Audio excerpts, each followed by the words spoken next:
What's good, everybody? It's your boy, O'Shea Duke Jackson. Back at it again with another episode of the Celebrity Junk. Guys, today we're talking about Pookies and Ray Rays. And I don't have a problem with them. I've been growing up with those niggas all of my life. I've seen them come and I've seen them go. But, you know, Pookies and Ray Rays are like the sacred cow of Black America. Like, the Pookies and Ray Rays and like single mothers they're almost like Jesus Christ in Black America. If you talk about either one of those, you know, you're gonna get hit with hate speech allegations, and you hate black people, you hate black men. But there's some evidence to prove that, you know, when it comes to the Pookie and Ray Ray guys, sisters will do anything that like those guys to protect them,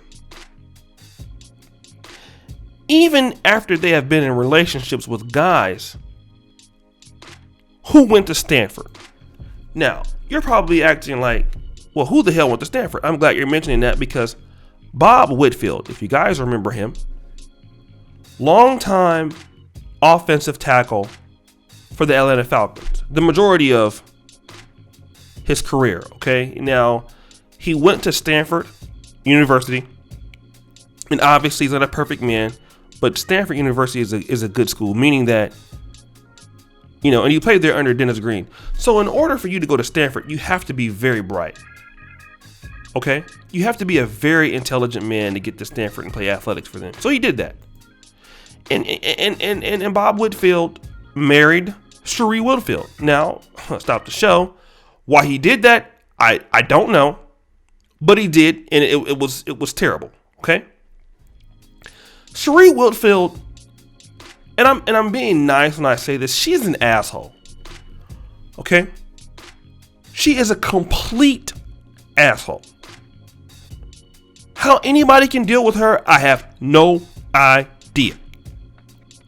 But she's rude, she's obnoxious, you know, she doesn't know what she's talking about. And how Bob dealt with her for those years, and I'm glad they divorced. It's just been crazy. Her life since then has been tumultuous, to say the least, as far as dating and things like that. It's to the point now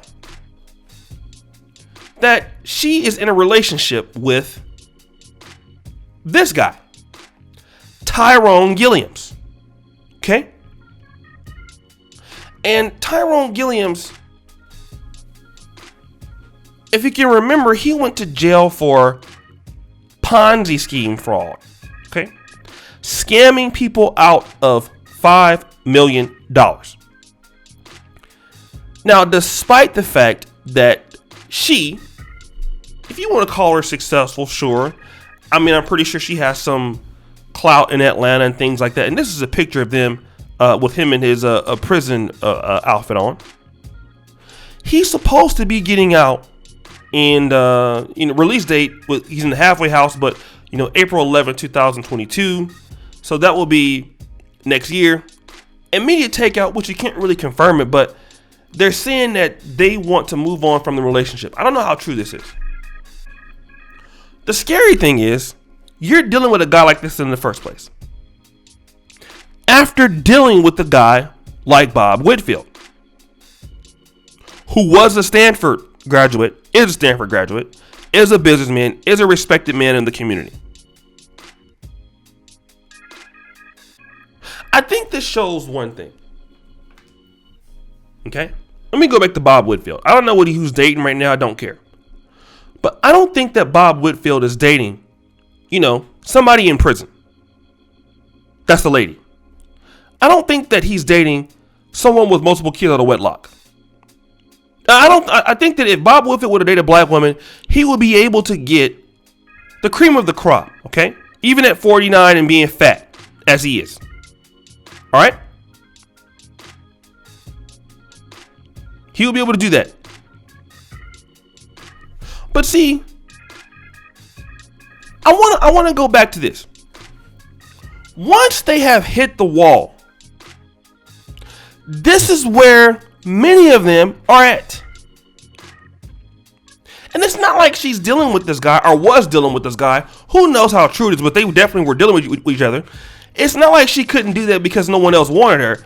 No, that was the reason. What happened is she's dealing with this guy because no one wants her. There are no more Bob Whitfields out there for the taking. And see, it doesn't matter that you have money. Doesn't matter that you're Real Housewives of Atlanta. Guys who have money don't want you. And you're relegated to a guy like Tyrone Gilliams. Okay? This is the best that you can do. And I think a lot of women in certain communities are upset when they find out that a lot of times it doesn't matter. Because for the sake of the argument, being beautiful helps. Being intelligent can help a little bit. But being an asshole can never help. Being rude can never help. Being obnoxious could never help. And see, once you have those character flaws that brothers can see, especially in a city like Atlanta, where you have so much competition. Stop the show. Atlanta is one of those places where you have so much competition for black men. Articulate black men. Intelligent black men. Okay? You have so much. So many women. Then when you're there, and let's say, for example, you're in your 50s and in your 40s, the ladies are younger, the ladies are nicer, they're coming from all places in America. Guess what? At that point, what happens? You have to compete. And see, when you can't compete or you don't want to compete, who do you end up with? You end up with Tyrone Gilliams. And for a lot of people, this is the best that they can do. And you can disguise it as, well, I want real love, or I'm happy, or I'm what. But to be honest, for her to even have ever admitted she dealt with a guy that's in prison, that's a big loss for her. Which means that nobody, no one outside free will take you. The only person that will take you is the guy who's in jail. Now, figure this. If he was out of jail, would he even take you? The answer probably will be no. The only reason why he's dealing with you is because you're the only one that's dumb enough to put money on the books. Now, look at the restitution the guy has to pay. $5 million. Obviously, he's not going to pay it. Who's going to have to pay it? Probably her. Because again, she's going to be looking for a guy that she can control. And guys, what do you think? It's your boy, O'Shea Duke Jackson. Back at it again for another episode of The Celebrity Junk. I really appreciate you for all that you do. Subscribe with the bell. Check out the first comment pinned to the top. Check out the Black Men Are Perfect t-shirts. Check out the Patreon, guys. And as you know, the buffoonery remains at an all-time high. I'm out.